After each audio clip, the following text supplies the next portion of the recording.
چه خیلی خوب است وقتی یک جا میشینی، مثلا در معرکه یا در جامعه و تو را میپرسند فرزندی کی هستی؟ جواب میدهی فرزندی فلانی. وقتی نیکی های پدرت را تعریف کردند، آن وقت چقدر فخر میکنی که فرزندی همان پدر هستی. اما پدر دیگر در این عالم فانی نیست.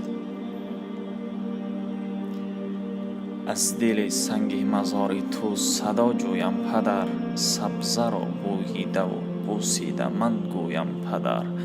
من به امید که بینم یک نظر روی تو را، کو به کو میگردم و هر لحظه میگویم پدر.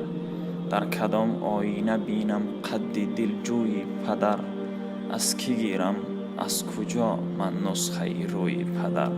شب به سوی کهکشان مرغ دلم پر میکشد، تا ببینم لحظه چشمی سخنگوی پدر. ای پدر ای پدر دوری اگر از دیدگان، در دل ما جاویدان